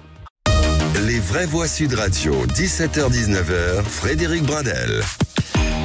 C'est le tour de table de l'actualité avec nos trois vraies voix, Abel Boilly, Joseph Touvenel, Audamadou. Ils ont scruté tous les recoins de l'actualité dans tous les domaines et vous offrent sur un plateau de quoi débattre. Nous y allons, c'est parti, la suite du tour de table. Oh, dites, je vais envoyer les actualités, vous venez les voir dans la cabine? Je vais vous raconter une histoire pas banale. Et vous me racontez pas votre petite journée? On a assez perdu de temps comme ça. Le tour de table de l'actualité. Joseph Touvenel a le chic pour aller chercher justement une actualité qui nous aurait peut-être échappé. La nouvelle championne de France d'échecs s'appelle Mitra Ejazipour, ex-iranienne. Mais pourquoi vous nous parlez de ça? Je veux dire, c'est un sujet un peu plus léger que celui que vient d'aborder Abel, qui est quand même un sujet essentiel. Mais celui-là aussi est très intéressant. Mitra, c'est une jeune fille qui, donc elle a 30 ans aujourd'hui. Dès l'âge de 6 ans, elle est iranienne. Elle a commencé à jouer aux échecs, elle a été très très bonne. Elle a été vice-championne du monde à l'âge à un peu moins de 10 ans, des catégories de moins de 10 ans, ce qui a surpris tout le monde face à une chinoise. Oui, c'est un peu des petits Mozart à cet âge-là, parce que complètement. Ouais. Et du coup, elle sort de l'Iran. Elle va faire des matchs, puisque ce sont des matchs d'échecs, des compétitions d'échecs à l'international. Et elle découvre qu'on peut être une jeune fille et qu'on n'est pas obligé de s'habiller tout en noir, être tchadorisé, voilé, etc. Elle découvre en fait la liberté. Et donc, retour en Iran, elle commence à ruer dans les brancards. Elle remue tellement dans les brancards que quand elle fait les championnats du monde d'échecs à Moscou, elle retire son voile pour faire les championnats d'échecs. Et donc, elle est virée de l'équipe d'échecs d'Iran. Elle n'a plus le droit de jouer, etc. Du coup, elle part d'Iran, elle choisit la France. Elle se sauve. Elle se sauve. Ouais. Elle choisit la France. Et la France l'accueille à bras ouverts. Et on elle est dit d'ailleurs qu'elle s'est très bien intégrée. Et c'est au dernier championnat de France, elle est devenue championne de France d'échecs. Donc c'est une très belle histoire. Mais elle continue parce que son pays a toujours une partie, il y a toujours sa famille là-bas. Elle dénonce, je la cite, les humiliations, les injustices, les violences quotidiennes faites aux femmes en Iran. Et ce soir, j'ai une petite pensée pour les femmes iraniennes, celles qui sont encore en vie, parce qu'il y en a un certain nombre qui ont déjà été tuées par les mollahs. Et c'est très très fort. Alors déjà cette histoire, Joseph Touvenel, et en cette année de Jeux Olympiques, il y a terriblement de cas, je dis bien terriblement de cas, à travers le sport où certains peuvent s'échapper, s'évader et trouver la liberté. Le tour de table d'Aude Amadou. Alors, la place de l'autorité dans notre système éducatif. Allez-y, je pense que c'est vaste. Moi, c'est pas un sujet d'actualité à proprement parler, mais on est au mois de janvier, chacun doit faire ses vœux, ses bonnes résolutions. Alors moi, j'aimerais qu'on ait une bonne résolution collective. C'est vrai que la fin d'année a été compliquée pour nos professeurs. Encore, alors c'est des menaces de mort à tout va. Ils ne peuvent plus faire leur métier qui sont des vocations, c'est-à-dire instruire nos enfants. Alors dernièrement, c'était à Nanterre, un professeur menacé parce qu'il expliquait, dramatique quand même, il explique un attentat terroriste. Quelques semaines avant, c'était un professeur parce qu'il montrait un tableau, ah oui, il peut être choquant, mais c'est de l'art, quoi. Et moi, j'aimerais que collectivement, alors effectivement, c'est pas. On parlait tout à l'heure du politique. Le politique ne peut pas résoudre tout, mais j'aimerais qu'on fasse, voilà, une vraie place, que le professeur regagne toute son autorité, qu'on retravaille vraiment ce triptyque avec l'élève, les parents. Enfin, moi, je me souviens, Abel, est-ce que tu t'es mal comporté en cours? Moi, je me souviens être une grande bavarde et me taper en cours d'allemand le livre sur la tête, et ça m'a pas fait de mal, voilà. Et c'est ces professeurs que moi j'admire parce que c'est des vocations, c'est eux qui vont instruire et construire les citoyens de demain, nos enfants. Et ils partagent de la culture. On est une société multiculturelle. Moi, j'aimerais qu'on leur lâche un peu les baskets et qu'on leur laisse faire leur travail, leur beau travail. Et par rapport à ça, je pense que il faut réellement que les parents prennent conscience que les professeurs sont là pour instruire nos enfants. Laissons-leur le faire. Et puis pas arriver en disant que l'élève a toujours raison. Moi, je me souviens, alors bon, on va peut-être dire que c'est la vieille qui parle, ou la un peu plus ancienne. On vous laisse le dire, mais je crois pouvoir savoir voilà, que c'est vous que n'êtes quand pas on si vieille rentrait à la que ça, maison et qu'on avait une punition, nos parents ils se posaient même pas la question, c'est-à-dire que c'est bien fait, puis je t'en remets une, et puis donner raison au professeur. Là maintenant, c'est comment ça, je vais en donner une au professeur, c'est ni plus ni moins que ça. Exactement, voilà. Donc moi voilà, c'est une petite résolution, et très grosse résolution collective que j'aimerais qu'on ait pour cette nouvelle année. Mais il y a deux choses dans ce que vous dites. Et justement, on va s'attarder dessus avec Joseph et avec Abel, et avec vous les auditeurs de Sud Radio. C'est-à-dire qu'il y a déjà l'éducation. Effectivement, là ça concerne un peu tout le monde. C'est-à-dire que c'est quoi? C'est l'enfant roi, Joseph? On a la dérive de l'enfant roi, ça c'est certain. Donc la première chose, le respect de l'autorité, ça commence à la maison, par la famille, parce que c'est là où on est élevé. Il y a le problème des familles monoparentales. Ça ne veut pas dire que monoparental, c'est un échec, mais c'est beaucoup plus difficile. Et quand c'est le père qui n'est pas là, le père, c'est quand même l'image de l'autorité. Et souvent, ça part en vrille. C'est pas que la seule cause et la seule raison. Et puis, pour les enseignants, il y a aussi l'autorité naturelle de l'enseignant. Il y a des enseignants, ils tiennent leur classe. Et la même classe par d'autres. Alors ça date pas d'aujourd'hui. On a tous eu, moi qui suis d'une génération encore plus avancée que Aude Amadou, et merci de l'avoir rappelé, Aude, mais c'est vrai qu'il y a des profs qui n'ont jamais eu d'autorité. Et puis il y a aussi le fait qu'il y a des gens qui sont mis dans des classes qu'on n'a jamais formées. Alors ils sont complètement dépassés, ils arrivent et ils perdent dès le départ de l'autorité qu'ils devraient avoir si on leur avait appris quelques trucs. Et on leur a pas appris. Alors par contre, contrairement à Aude, moi quand je rentrais à la maison, c'est quand je n'avais pas de punition que mes parents s'étonnaient, qu'ils avaient tendance à aller voir ce qui se passait. Bon, ça c'est le premier point, je vous l'ai confié, Joseph. Je vous confie le second point, Abel Boilly.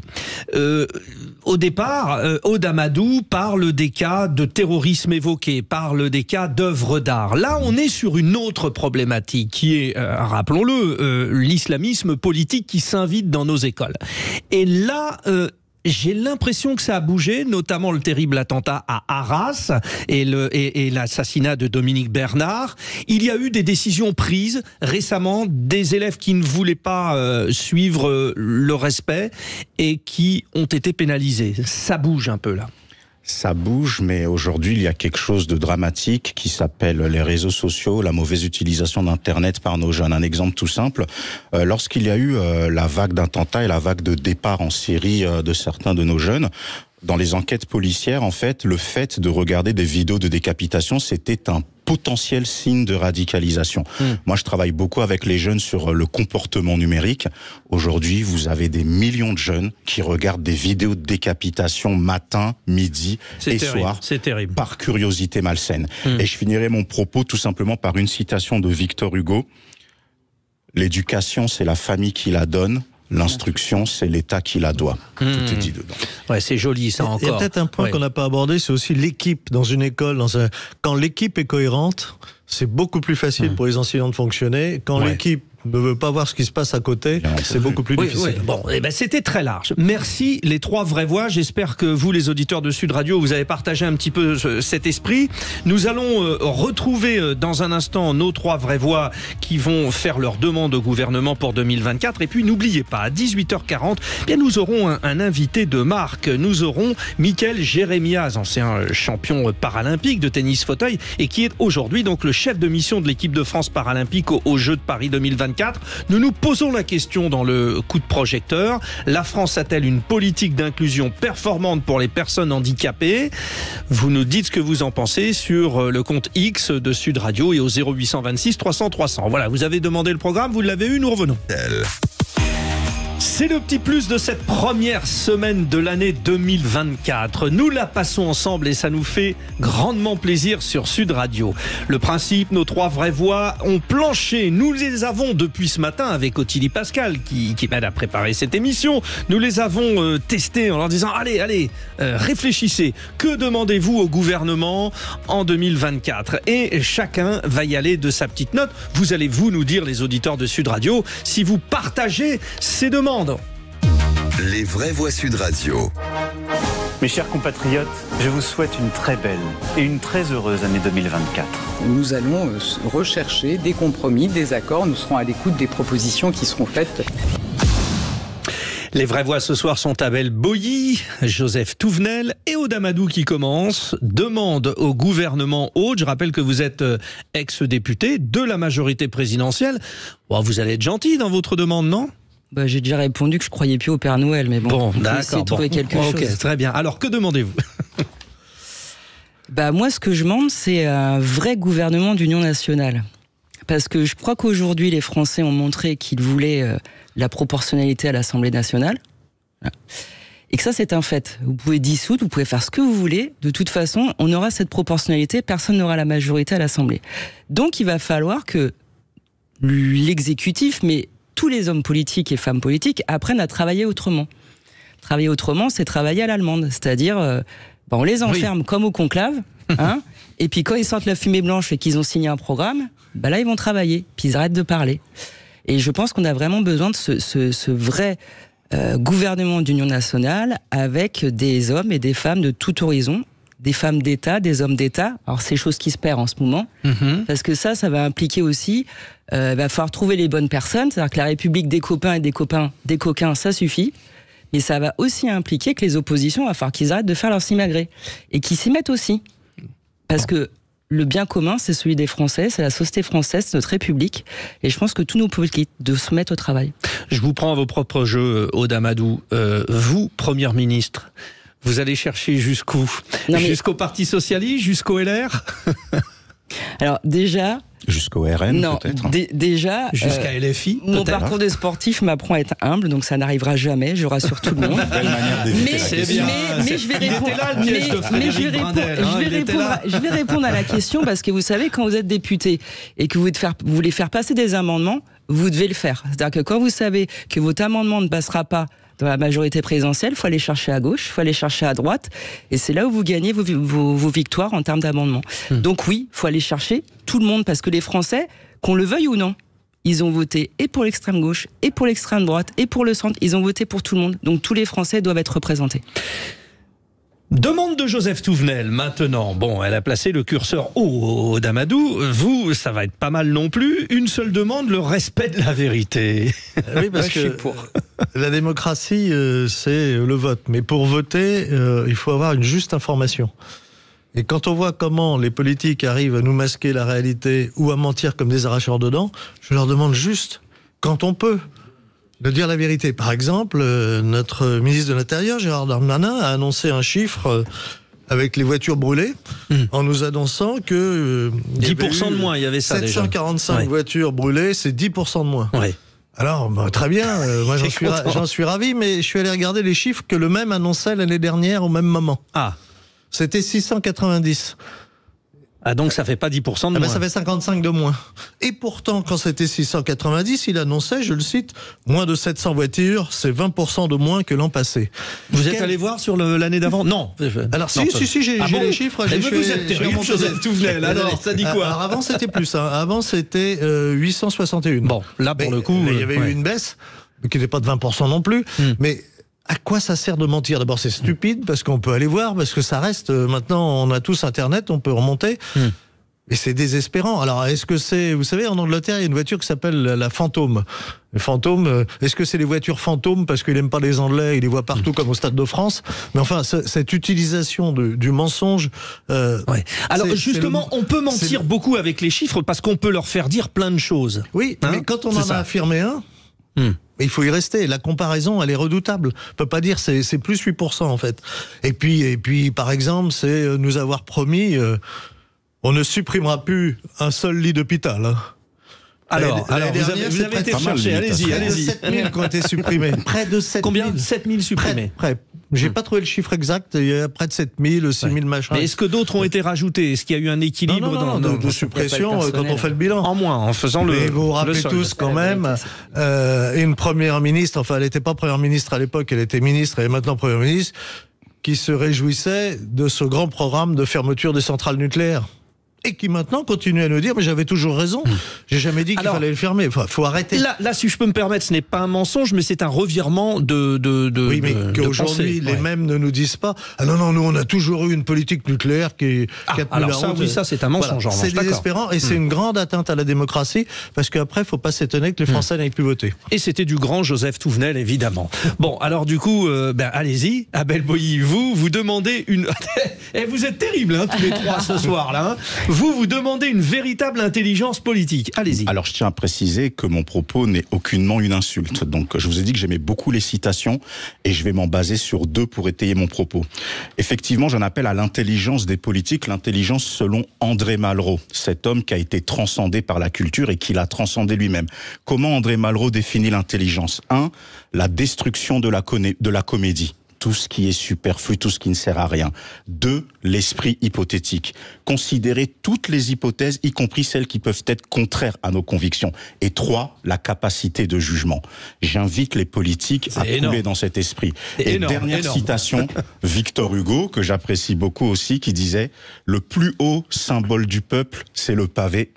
On lui marche dessus jusqu'à ce qu'il vous tombe sur la tête. » On a eu un bel avertissement avec les Gilets jaunes et j'invite les politiques à être intelligents et à la majorité d'arrêter consciemment ou inconsciemment de se comporter comme si l'élection de 2022 avait été un plébiscite du peuple.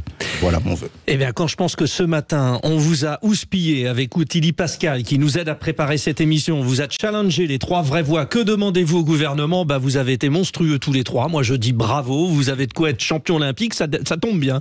On a un champion olympique. Alors, on doit dire paralympique. Moi, je dis olympique. J'en ai rien à faire. Mickaël Jérémiaz, qui va nous accueillir dans un instant. Oui, parce que il est désormais un grand représentant du mouvement olympique, puisqu'il est chef de mission de l'équipe de France paralympique aux Jeux de Paris 2024. Il était l'invité idoine pour répondre à cette question du coup de projecteur de ce soir. Hashtag Paris 2024, hashtag transport, hashtag administration. La France a-t-elle une politique d'inclusion performante pour les personnes handicapées? Vous n'êtes pas obligé de dire non, parce que vous avez peut-être vu des évolutions. En tout cas, vous allez sur le compte X, ex-Twitter, pour nous dire ce que vous en pensez. Vous nous appelez au 0826 300 300. Les trois vraies voix plus Mickaël Jérémiaz. C'est dans quelques secondes. Les vraies voix Sud Radio. Le coup de projecteur des vraies voix. En France, 7,7 millions de personnes déclaraient une limitation sévère ou une restriction dans les activités quotidiennes en 2021. Ces personnes sont dites handicapées. La question de leur place dans la société rejaillit au moment d'aborder l'année 2024 et ces Jeux Olympiques et Paralympiques de Paris. Alors certes, progressivement, les citoyens dits valides laissent leur place de parking réservée. Les enfants dits valides jouent avec les enfants dits handicapés dans les cours de récréation. Parfois, le téléspectateur privilégie un championnat handisport à une autre épreuve devant son écran. Mais est-ce suffisant? Notre question. Hashtag Paris 2024, hashtag transport, hashtag administration. La France a-t-elle une politique d'inclusion performante pour les personnes handicapées?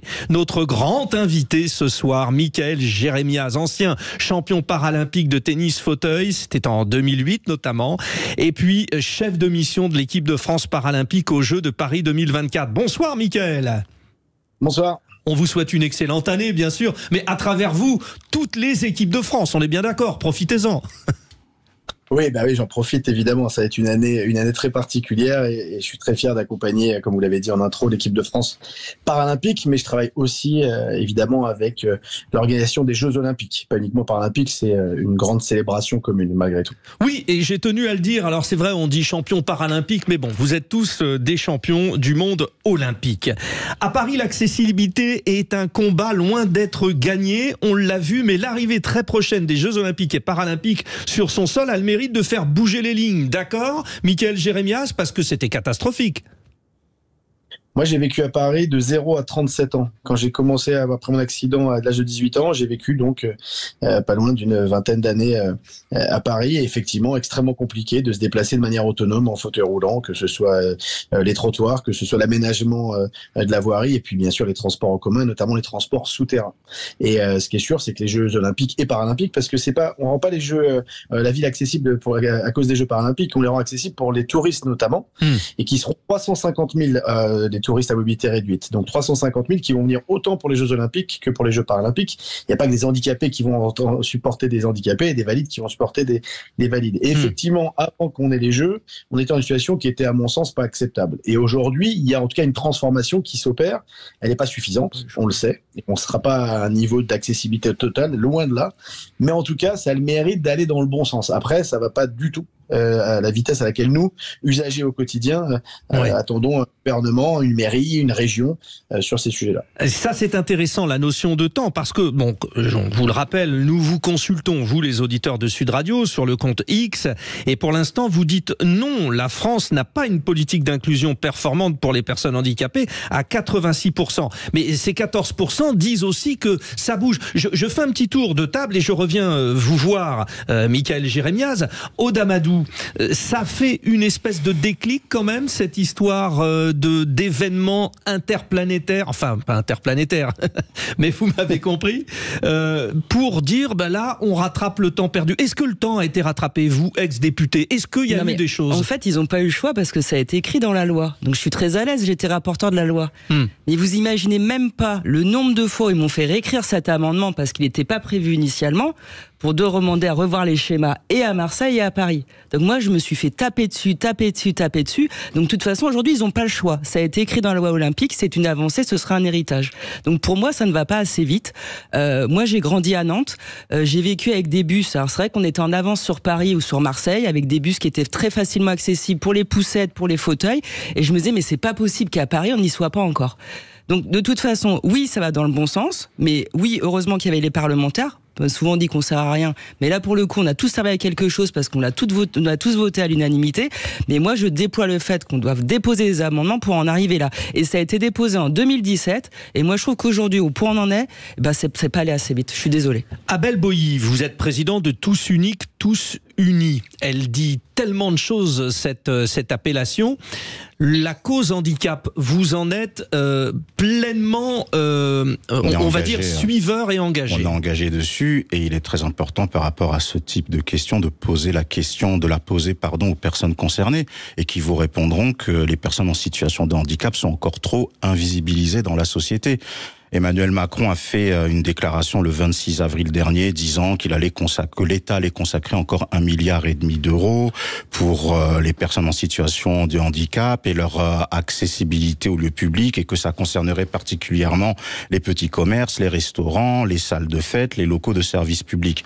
Donc on a le choix de voir le verre soit à moitié vide, soit à moitié plein. Moi, j'espère qu'on n'est pas dans une situation où, comme dans certaines dictatures que je ne nommerai pas, où quand il y a un événement important, on fait en sorte que la ville soit propre, et quand l'événement finit, on retourne dans nos mauvaises habitudes. Donc j'ose espérer que les Jeux Olympiques vont être vraiment un boost pour la cause de la situation du handicap. Avant avec Joseph Touvenel d'aborder une autre problématique, mais avec vous, Mickaël Jérémiaz, l'offre de parasport est en plein boom, parce que c'est ça aussi, on a bien compris qu'il fallait accueillir les supporters pour les Jeux Olympiques et Paralympiques. Vous avez dit que d'une manière générale, c'était pas lié aux Jeux Paralympiques, mais là aussi, il faut dire que faire du sport quand on est handicapé, c'est très difficile aujourd'hui, et ça le devient de moins en moins.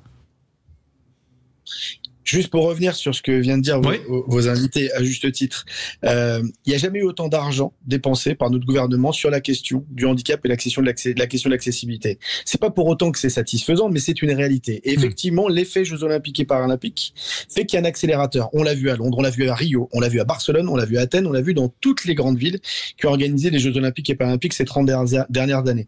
Sauf que moi, je suis un usager, avant d'être un militant de la cause, avant d'être un athlète, tout ce que vous voulez. Moi, je suis un usager. Et il s'avère que une grande partie de la cité m'est inaccessible parce que je suis en fauteuil roulant. Donc je suis encore dans notre société en France un citoyen de seconde zone parce qu'on ne me donne pas accès aux choses auxquelles vous avez accès librement. Pourtant, je paye mes impôts comme vous, je suis dans la même situation que vous. Simplement, du jour au lendemain, entre la veille de mon accident et le lendemain de mon accident, je deviens citoyen de seconde zone. Donc, la seule chose dont on peut se féliciter, c'est qu'on a en tout cas un événement qui nous permet, en plusieurs années, de transformer la société. Maintenant, elle ne règle pas le problème de l'accessibilité universelle, elle ne règle pas le problème de l'accès à l'emploi, au logement, à la santé, aux loisirs, à la culture et au sport. Vous savez combien de clubs sportifs, donc d'associations sportives, sont accessibles aux personnes handicapées? 1,4%. Sur toute la France. Un des héritages qu'on veut mettre en place, c'est qu'on ait 3000 clubs dits inclusifs d'ici les Jeux de Paris 2024. C'est-à-dire qu'il y a 3000 clubs qui n'étaient pas accessibles aux personnes handicapées et qu'ils le soient, pour qu'on puisse faire du sport. Pas pour être des champions, mais pour des enjeux de santé publique, pour des enjeux de création de liens sociaux, simplement des vraies vertus de ce qu'est le sport aujourd'hui. Et donc ça, c'est un des héritages qu'on veut avoir. On ne réglera pas le problème du métro. On n'a pas mis en place ce chantier-là, et ça, c'est une énorme déception parce que ça c'est terrible. Sur la ligne 14, par exemple, il n'y a que trois stations accessibles. La ligne 14, c'est la ligne révolutionnaire, c'est-à-dire qu'il y a prolongement depuis Orly, l'aéroport, jusqu'au Stade de France. Il n'y a que pour l'instant 3 stations accessibles. Le Grand Paris sera intégralement accessible. Toutes les nouvelles constructions, tous les nouveaux moyens de transport seront entièrement accessibles. Mais à date, vous n'avez pas loin de 400 stations de métro et il n'y a qu'une ligne qui est accessible. En Angleterre, par exemple, si vous prenez Londres, et c'est un des héritages, pas 100% du métro accessible. Mais le métro est une option. Des stations sont accessibles en France. On a changé la loi trop tard et on s'est dit on ne peut pas changer une ligne partiellement accessible. Il faut qu'elle soit toute accessible, sinon ça ne compte pas. Mais nous, ça nous va très bien si sur 20 stations, il y en a 10 déjà accessibles. Sauf que vous savez ce qu'on nous répond? Ça coûte trop cher. Une station à mettre en accessibilité totale, ça coûte entre 15 et 17 millions d'euros, une station de métro. Donc c'est un chantier en dizaines de milliards, très bien. Mais à un moment, si on veut pouvoir être autonome, si on veut ne pas être dépendant d'un service de transport à la personne comme le service PAM, ou de taxis qui, la plupart du temps, nous refusent quand on les hèle dans la rue, ou qui donc vont coûter de l'argent, ou éventuellement d'un bus, où les gens, parce qu'on parle surtout de citoyenneté, vont accepter de serrer un petit peu pour laisser la priorité à la personne en fauteuil roulant et non pas tourner la tête et faire semblant de ne pas l'avoir vu. Le fameux, la fameuse indifférence. Mickaël Jérémiaz, je reviens vers vous, mais justement, je voulais, alors, c'est un secret pour personne, mais Joseph Touvenel a une expérience que nous n'avons pas tous, c'est le privilège un petit peu de l'âge. Est-ce que c'est culturel? Est-ce que les Français, finalement, se sont toujours fichus, alors que d'autres pays, on pense notamment aux Scandinaves, qui sont souvent cités en exemple, n'ont pas ce désintéressement? Oui, on a beaucoup de retard. Il y a le regard de l'autre. Moi, j'ai été frappé il y a déjà plusieurs années en allant dans les pays nordiques de voir, par exemple, des trisomiques qui étaient au contact du public, qui servaient dans des magasins, dans les stations-service. Je rentre en France, je vois pas. Où sont-ils alors qu'ils existent? Il y a un restaurant à Nantes. Oui, alors maintenant, il y a. Oui, mais ça a évolué, ça progresse. Là aussi, c'est l'inclusion dans les entreprises qui est d'ailleurs un très gros sujet. On avait un vrai retard, tellement vrai qu'on s'est fait retoquer par la Commission européenne. Parce qu'on n'avait pas transposé une directive sur l'accessibilité pour les personnes handicapées. On était un des seuls pays à pas l'avoir transposé dans les temps. On s'est fait, à un moment donné, il y avait un rapport qu'on devait remettre sur l'accessibilité numérique pour les personnes handicapées. Il y a 2 pays qui n'avaient pas remis le rapport, Chypre et la France. Donc on voit très bien. Par contre, si les Jeux Olympiques, et ça a l'air d'être le cas, font avancer les choses, pulsent, eh bien tant mieux. La question derrière, d'abord, tout va pas pouvoir être fait. Je pense qu'il faudrait prendre des mesures, notamment pour enlever les taxes, la TVA, etc., exceptionnelles pour tous les équipements pour les handicapés. On parlait des taxis notamment. Pour faire baisser les coûts. Michael Jérémiaz évoquait les taxis. Là, le gouvernement espère quadrupler le nombre de taxis pouvant accueillir ce qu'on appelle des UFR. Parce que pour l'instant, il n'y a rien. Et donc, puis, une aide. Dernière chose, une fois qu'on a mis en place, il faut prévoir l'entretien et la maintenance, parce que je vois des escaliers mécaniques en panne, je vois des ascenseurs qui sont en panne, y compris sur la ligne 14 où il y a déjà peu. On nous a dit au départ, la ligne 14, ça sera accessible. Alors je ne parle même pas sur le RER en dehors de Paris ou même en province. Il y a des choses qui sont faites. Et puis, vous voyez, moi, j'ai été responsable du syndicat CFTC à Paris. On a des bureaux à la Bourse du Travail. Il y a quelques marches. Il y a un ascenseur pour les personnes handicapées, puisque en fauteuil roulant, ils peuvent pas grimper les marches. Ça fait plusieurs années qu'il est en panne. Oui. Bon, une question, Michael. Allez-y, Audamadou, une question pour Michael Jérémiaz. Moi, Michael, j'aimerais que vous évoquiez l'inégalité des personnes handicapées sur l'ensemble du territoire. Je pense que vous voyez ce que je vous parlais, c'est-à-dire que suivant le département dans lequel vous êtes, vous n'avez pas les mêmes aides. Alors, est-ce que vous pourriez juste évoquer, parce que moi, je pense que c'est important que les Français le sachent. Oui, effectivement, c'est un vrai sujet, c'est-à-dire qu'il n'y a pas exactement les mêmes aides au niveau dans différents départements, différentes régions, différentes mairies. Alors, d'un point de vue purement sportif, c'est déjà le cas quand vous êtes un athlète qui prépare les Jeux. Vous avez des mairies, des régions, des départements beaucoup plus généreuses d'une collectivité à l'autre. Ensuite, vous avez, et on est dépendant de maisons départementales des personnes handicapées qui sont réparties sur tout le territoire. Et il semblerait qu'effectivement, pour un certain nombre de services, il n'y ait pas forcément les mêmes aides. Il y a des territoires qui sont mieux lotis que d'autres, et donc leurs usagers. Donc c'est effectivement un sujet.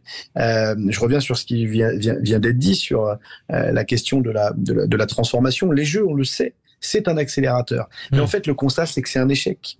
Ça fait 30 ans. Moi, j'ai 42 ans. Ça fait 30 ans que je m'intéresse un peu à la politique. Donc, depuis Chirac. Et voilà, ça a commencé au moment de Jacques Chirac. Donc, les 4 derniers présidents. Ça a été des priorités de septennat, des priorités de quinquennat. Ça a été des cartes blanches. Aujourd'hui, en France, on ne sait pas. Et c'est valable aussi pour François Hollande et pour Macron et Sarkozy avant eux.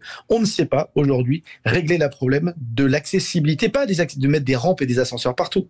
L'accès l'accès des 12 millions de personnes handicapées. Oui. On est 12 millions de personnes handicapées, on est 1 milliard dans le monde, 15% de la population mondiale. On ne sait pas en France, dans un des pays les plus riches et les plus développés au monde, comment être des citoyens de plein droit. Sachant aussi, Michael, parce que Aude parlait d'inégalité en termes de territoire, il y a aussi une inégalité en termes de handicap, parce que il y a plusieurs types de handicap. On parle de l'accès avec effectivement les fauteuils, mais il y a aussi les non-voyants, et puis il y a aussi ces handicaps qui ne se voient pas. Juste un mot, Abel Boilly, par rapport à cela. Vous vouliez réagir ? Oui, déjà, je voudrais féliciter M. Jérémiaz pour son engagement, parce qu'on voit ce qu'est le militantisme au sens noble du terme. Oui, puis ça fait. En plus, voilà. il est aujourd'hui un porte-drapeau, alors au sens propre et au figuré, magnifique. Exactement, on n'est pas dans l'activité annexe pour se donner bonne conscience, on est vraiment dans un engagement qui vous prend aux tripes et qui donne un sens à votre vie. Et il est vrai qu'il y a eu une loi en 2005, il y a eu des annonces en début d'année de la part du président de la République, et moi j'aimerais que cesse cette vaste hypocrisie autour de la situation situation du handicap, parce qu'une personne en situation de handicap ne demande pas à ce qu'on s'appuie sur son handicap. Elle demande à être aidée dans le pourcentage de mobilité qui lui reste, même à être challengée. Ce sont des personnes qui sont très fortes psychologiquement. Moi, c'est quelque chose qui me marque. C'est pour ça que j'ai un énorme respect. Donc, il faut arrêter de les stigmatiser, de les ostraciser, de les Il y a le potentiel de résilience. Encore faut-il permettre cette résilience. C'est-à-dire qu'on est dans une société, en plus, dans le système capitalisme, le recherche de la beauté, de la perfection du corps humain. On sait que ça laisse sur le bord du chemin certaines personnes. Et ça, on ne veut plus que ça dure. Et on espère que les Jeux Olympiques, restons utopistes, espérons que ça aidera à faire un grand pas de l'avant. Michael Jérémia, j'ai une question. Alors, à titre personnel, j'ai eu le plaisir de commenter les championnats du monde de para-athlétisme pour la chaîne L'Équipe au mois de juillet dernier. C'était à Charletti. Et il y avait énormément de catégories, de compétitions, des catégories exceptionnelles. Et dans certaines catégories, Michael, il manquait finalement de potentiel. C'est comme si, et on a eu l'occasion de le dire, aujourd'hui, il y a plein de personnes qui pourraient faire du sport et qui ne le savent pas. Comment peut-on faire aussi? On l'a un petit peu abordé en début d'émission, mais je voudrais qu'on y revienne parce que il y a des gens qui passent peut-être à côté de quelque chose de magnifique que vous avez vécu, que ce soit vous à Roland-Garros, Wimbledon ou aux Jeux Paralympiques.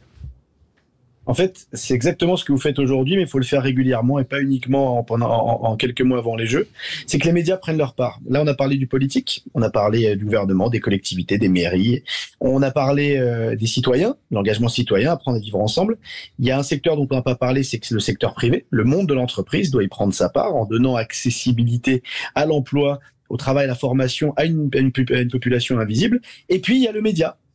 Les radios, la presse écrite, la télé, c'est de nous rendre visibles, c'est de parler de nous, pas uniquement 2 jours par an au moment du Téléthon, ou uniquement là, un peu en amont des Jeux Paralympiques. Nous, ce qu'on attend, c'est que vous parliez de nous de la manière la plus juste possible, ni plus ni moins. On est des citoyens comme les autres. C'est pas parce que moi, je suis pas capable comme vous de mettre un pied devant l'autre que ça change quoi que ce soit dans ma capacité à faire société avec vous. Et c'est bien là le problème. Oui, parce que moi, je suis pas capable de mettre une balle de pleine ligne sur fond de cours, par exemple. Mais quand bien même vous seriez capable de le faire très bien et même mieux que moi, ça ne changerait rien dans le rapport, en tout cas, qu'on devrait avoir les uns aux autres. Ouais. La réalité aujourd'hui, c'est que nous, on veut qu'on vous arrêtiez de fantasmer sur ce qu'on est. Nous ne sommes pas des super-héros, même les plus grands champions, comme certains d'entre nous. Ça ne fait pas de nous des super-héros du quotidien, certainement pas. Et à l'inverse, on ne demande pas votre pitié, on ne demande pas votre compassion excessive, on demande que quand vous votez des lois en 2005, elles soient appliquées, ce qui n'est pas le cas. Énormément d'amendements de la loi de 2005 ne sont pas appliqués. Exactement. Et on est en 2024, pardon.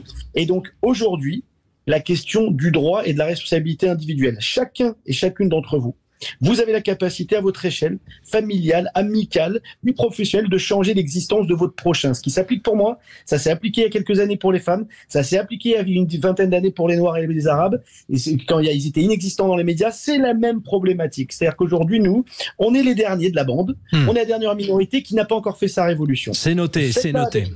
Faites-la avec nous. Et dans la durée. Merci Michael Jérémiaz, et allez toutes les équipes de France. Il y a un message hyper important. Très court, parce alors, que moi je tiens à dire qu'il y a beaucoup d'athlètes paralympiques qui n'ont pas bouclé leur budget pour pouvoir participer aux Jeux Olympiques. Donc vous évoquiez, Michael, les entreprises. Et je pense que dans un premier élan, qu'elles se mobilisent et qu'elles viennent boucler les budgets des athlètes paralympiques. Et c'est promis, et je m'y engage d'ailleurs à titre personnel, un petit clin d'œil. On en reparlera sur l'antenne de Sud Radio, c'est promis. Merci Michael Jérémiaz. Allez l'équipe de France, merci à vous les vraies voix, merci à Benoît Goutorme, notre réalisateur. Dans un instant l'info.